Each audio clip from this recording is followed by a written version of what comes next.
Bem-vindos ao SonoCast, o podcast do Congresso Paulista de Medicina do Sono. Eu sou o Jorge Pinheiro, o presidente do Congresso. Estou aqui com a comissão, doutora Tatiana Vidigal, doutora Erika Treto, doutor Lúcio Ebra, e nós vamos conversar sobre os Trend Topics do Congresso Paulista, tudo que vai acontecer nos dias 29 e 30 de maio, no espaço C3, no Shopping Center 3, em São Paulo. Gente, eu estou aqui monitorando o meu sono, né? Porque todo mundo agora monitora o seu reloginho, né? E aí tem dia que parece que eu não estou dormindo tanto que eu preciso. E aí? Como que vocês enxergam esse monitoramento aí de todo dia? Tem trazido questões para o consultório de vocês, pessoas se monitorando e até causando aí uma certa ansiedade por algum transtorno do sono? Vocês têm visto isso? Sim, é cada vez mais frequente. E as pessoas chegam no consultório dizendo assim: doutora, eu vim aqui porque o meu relógio diz que eu estou dormindo mal. E aí eu pergunto: mas como você se sente? Não, eu me sinto bem, eu acordo, eu estou pronto para começar o meu dia, mas o meu relógio diz que eu não tenho sono profundo, que eu não estou bem, e eu acho que eu tenho algum problema de sono. Então, realmente, é uma crescente, até porque a utilização é cada vez maior, e as pessoas têm uma conscientização de procurar mais sobre os problemas de sono atualmente. Então tem esse viés positivo de talvez sensibilizar mais para a causa. É isso, Lúcio? Exato, a gente vê que ao mesmo tempo que as pessoas sabem mais sobre as repercussões do sono, se interessam mais em saber como estão dormindo, elas também começam a se monitorizar a ponto de escolher ali um parâmetro que às vezes não é o melhor. Então, a qualidade do sono, se é o sono profundo, que o relógio ali erra um pouco mais, e às vezes um número absoluto de horas. Então, eles começam a vigiar pelo relógio, eles têm aquela meta: eu quero dormir 6, 7 horas, e ficam atentos àquilo todos os dias e acabam, às vezes, não cumprindo isso por estarem muito atentos àquilo. Então, começa uma ansiedade antecipatória, uma necessidade de atingir aquilo que, às vezes, nem é o sono real daquela pessoa. E Tati, tem uma questão que antigamente o ronco precisava de testemunha, né? Que às É, vezes dizia assim, não estou roncando. E agora eu vejo muita gente chegando no consultório, acho que você também tem sem observado dúvida. que a esposa, o parceiro, o marido grava o ronco, né? Grava, E agora grava. não tem mais para onde fugir. É, Tem que não tratar tem. esse ronco, né? Como é que é isso para você? Exatamente, gente. Nós, como os médicos do sono, a nossa realidade é o seguinte: ninguém ronca, ninguém tem apneia, né? Não Todo vamos mundo é entrar no Realmente, mérito da questão. não, mas esses pacientes falam, eu tô aqui, né, trazido pela minha esposa porque ela tá falando que eu ronco, né? Então, assim, é muito isso, é a pessoa vir porque a outra tá falando que ela roncou.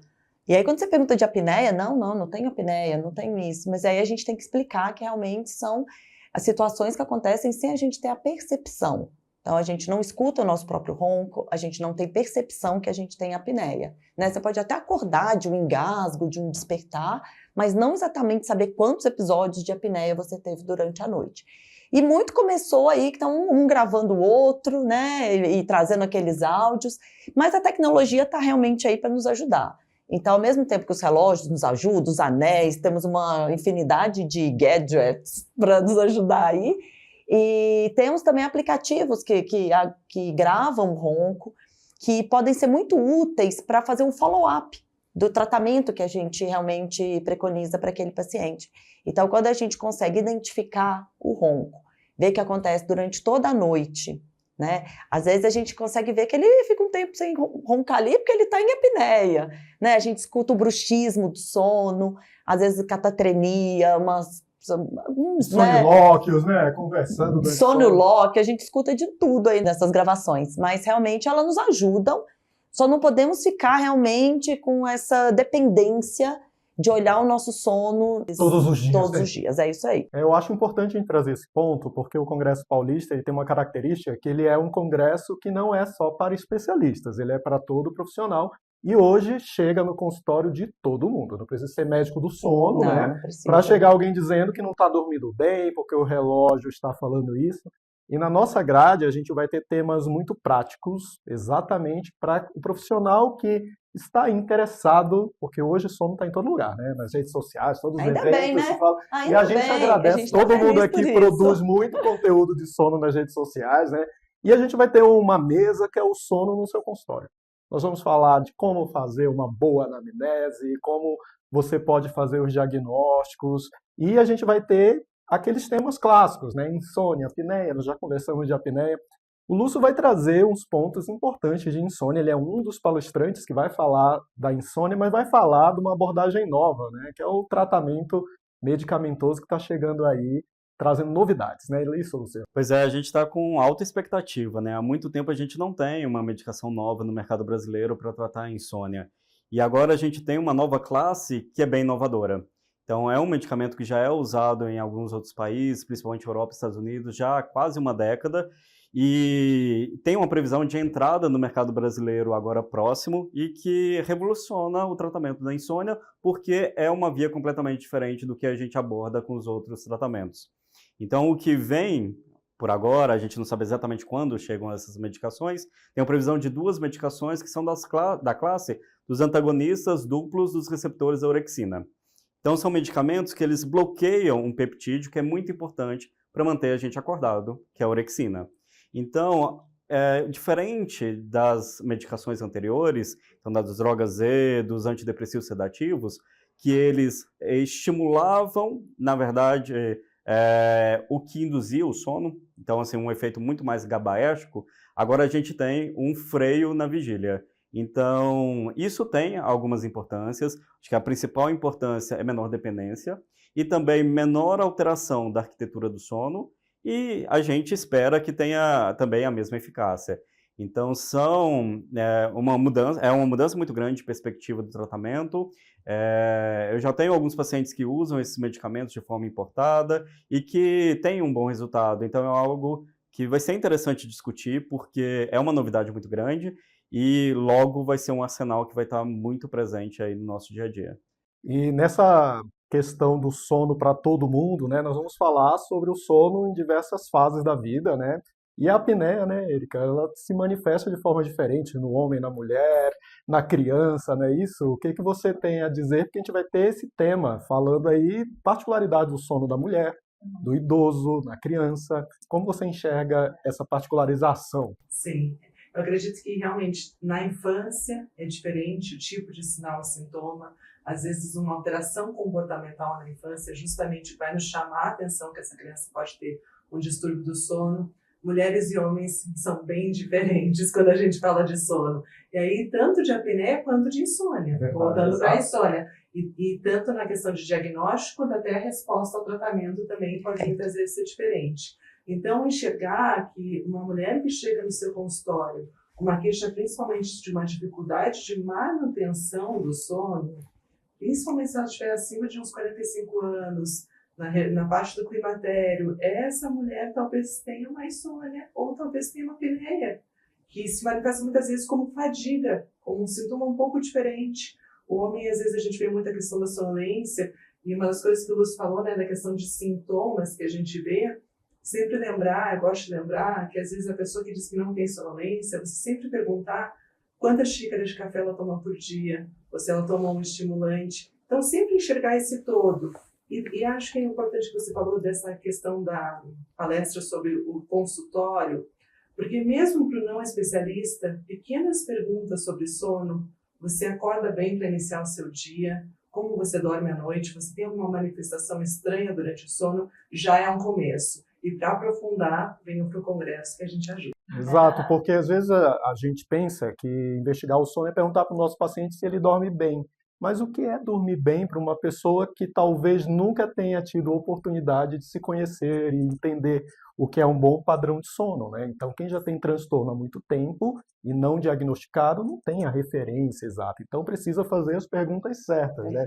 E a gente começou falando de novidade aqui tecnológica e na área da cirurgia a gente tem tanto aquele exame do sono, a sonoendoscopia, como também a própria cirurgia robótica que tem surgido aí. Você acabou de vir num congresso incrível na Índia, que você foi lá palestrar e também trazer as novidades. E em que momento essas novidades fazem parte já aqui no Brasil do tratamento da apneia do sono? Como você enxerga isso tudo? Bom, é bonito de ver como que está todo mundo realmente querendo investigar a doença a fundo para a gente acertar mais, tanto no diagnóstico quanto no tratamento. E um dos exames que tem se usado hoje é avaliar o paciente enquanto ele dorme. Que é uma crítica que a gente sempre teve, que a gente está examinando o paciente acordado. E como que é, o que é essa apneia? Então, se a gente consegue ver o fechamento da via aérea, que é a apneia, em tempo real, isso pode nos ajudar, pode ser a peça do quebra-cabeça que estava faltando para a gente realmente ir em frente no nosso tratamento. Então, o exame de sonoendoscopia é um exame que permite uma avaliação dinâmica da via aérea, onde a gente realmente vê o paciente fazendo ronco, vê o paciente fazendo apneia, e a gente pode fazer manobras durante aquele exame da endoscopia do sono e ver o que ele vai responder. Se ele vai responder ao aparelho intraoral, ao avanço maxilomandibular, a dormir de lado, que a gente pede tanto para os pacientes. Será que se colocar esse paciente, ele está aqui roncando, vamos colocar ele de lado para ver se ele... E isso vai realmente nos ajudando a definir, então é um exame que nos ajuda, em alguns casos, a definir melhor a conduta terapêutica. Tá? A cirurgia robótica, nós vamos discutir isso também no nosso congresso, tá? Para quem estiver realmente interessado. E tem tido vários estudos e também de forma criteriosa, quando a gente seleciona bem o paciente, a cirurgia, o robô, ele entra como uma ferramenta, né? Uma ferramenta no tratamento, como falando aí de tecnologia, hoje a gente quer oferecer o melhor para o nosso paciente, então ele é uma ferramenta que nos ajuda a acessar locais de difícil acesso. Ficou dúbia aí a frase, mas é isso, né? A gente quer chegar onde muitas vezes a gente não consegue sem os braços robóticos em 3D, com uma visão mais profunda que o robô pode nos proporcionar. Nesse congresso que eu fui, a gente ficava realmente discutindo muito sobre os avanços da cirurgia, o que a gente ainda pode melhorar mais, né? E tem novidades aí para a gente falar, a gente vai trazer isso daí no congresso também, para quem estiver interessado, vai ser ótimo. É um congresso que, tradicionalmente, ele já tem essa abordagem prática, né? Então, a gente vem trabalhando aí numa grade com muito carinho, toda a equipe aqui da comissão. E pensando em tudo isso que a gente falou, né, a gente não pode esquecer que também nós vamos falar de temas que são não só as novidades, mas eles são temas já clássicos, tradicionais, mas que são sempre importantes para reforçar. E você puxou o gancho da insônia, em que também ela tem os fenótipos, né, as apresentações da insônia, e que a gente teve até um estudo super interessante da Barbara Conway, que falou sobre a personalidade, quanto que isso influencia, e a gente sabe aí que fazer uma boa história do paciente com insônia vai ser um definidor importante da conduta, né, porque nem tudo se resume a só prescrever facilmente um hipnótico, sem ter uma abordagem clara sobre isso. Então, como vocês aí, os três enxergam essas questões da insônia e dessas manifestações particulares aí? Eu costumo dizer que assim, o paciente percebe mal o sono, mesmo o paciente com sono saudável. Ele tem dificuldade, às vezes, de falar, olha, eu acho que eu dormi 6 horas sem olhar no relógio. Ou faz um cochilo ali, ele fica em dúvida, será que eu dormi 30 minutos, 40 minutos? Não tem essa certeza. Então, assim, é natural, assim, faz parte da fisiologia do sono a gente ter essa percepção ruim em relação à quantidade de tempo que a gente dormiu, tão profundo foi o sono e tal. E quem dorme mal, aí seja por apneia, seja o paciente que tem sonolência diurna, seja o paciente que tem insônia, ele tem uma percepção ainda pior. Então, a gente precisa mesmo ter estratégias, e são dicas assim que a gente não encontra nos livros, de realmente como acessar esse sintoma. Então, entender melhor exatamente o que acontece com o paciente. Uma coisa que eu vejo muito na prática é, às vezes, a gente não valorizar o sofrimento que o paciente tem naquele momento que ele fica na cama. Então, às vezes, ele até dorme ali a quantidade de horas adequada, e ele tem só um despertar ali que dura, sei lá, 20, 30 minutos. Poderia passar até por um paciente que dorme normal. Só que aqueles 20, 30 minutos que ele fica ali é muito sofrido para ele. Então, aquele esforço que ele tem para voltar a dormir, então as estratégias que ele faz, os pensamentos que ele tem naquele momento, então são coisas que a gente tem que explorar. Então, para entender realmente exatamente o que incomoda o paciente e poder ajudar da melhor forma. Então, acho que tem vários pontos aí que a gente tem que saber exatamente o que perguntar, saber exatamente o que avaliar, e muitas vezes a percepção do paciente é ruim, às vezes ele não valoriza algum ponto que às vezes é crucial para ele, mas ele está acomodado com aquilo. Então ficou tão natural viver com aquele sintoma que ele acha que é uma característica dele, que aquilo é normal, que aquilo não pode melhorar. E agora a gente também vai abordar um tema muito puxando a questão da insônia, né? Que é aquela sigla bem diferentona, COMISA, né? Todo mundo está falando aí de COMISA, que é a junção de apneia com insônia, né? E aí, Erika, esse perfil de paciente aí? que eu tenho escutado dos próprios colegas, que dizem que o paciente com comisa é mais difícil de tratar. Você não sabe por onde começa, né? Você tem muitos desafios, né? E realmente a gente não tem uma diretriz do como tratar. Alguma coisa que vai funcionar para um paciente vai funcionar para outro, mas muitas vezes a gente acaba aproveitando a nossa janela de oportunidade. É verdade. Então, às vezes eu estou esperando, por exemplo, uma polissonografia, estou esperando algum método que vai mais demorado, mas eu já posso começar, por exemplo, uma terapia cognitivo-comportamental, eu já posso ver esse paciente mais vezes, justamente valorizando esses sintomas. Então, existem desafios, a gente ainda está aprendendo muito, e aqui em São Paulo muitos estudos estão sendo feitos sobre comisa, e um dos palestrantes vai nos falar exatamente sobre esses estudos aqui, então acredito que a gente vai evoluir também nessa parte. E aí quando a gente fala em insônia, a gente sempre sabe que insônia começa no consultório, começa com uma conversa clínica.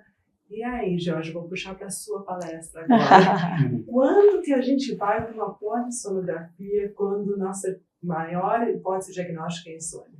Boa pergunta, porque a gente automaticamente ouve esse nome, né? Polissonografia, né? Vários sensores, e a gente parte do princípio, bom, não estou dormindo, vou lá fazer o exame do sono, né?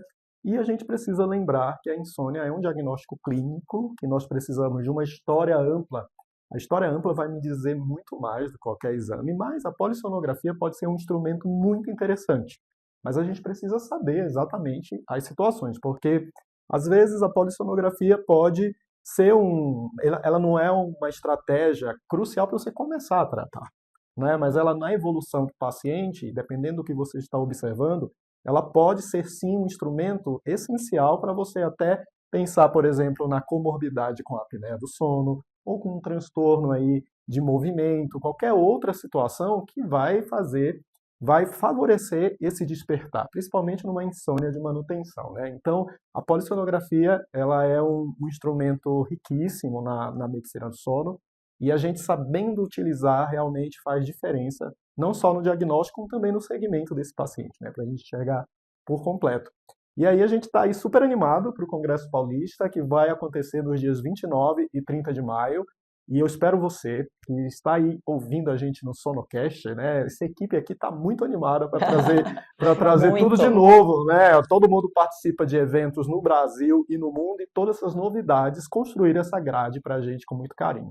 Então, você não fez sua inscrição, corra, eu estou avisando, né? Estou avisando porque as vagas são limitadas, né? E a gente está aqui de braços abertos, esperando vocês também muito ansiosos para o Congresso Paulista, que vai ser realmente um evento incrível e promete e cumpre, né? Lembrando que ele é só presencial, então é para todo mundo estar junto mesmo. Exatamente. Vem com a gente nos dias 29 e 30, no espaço C3, lá no Shopping Center 3. Exatamente. Super bem localizado. Estamos te esperando.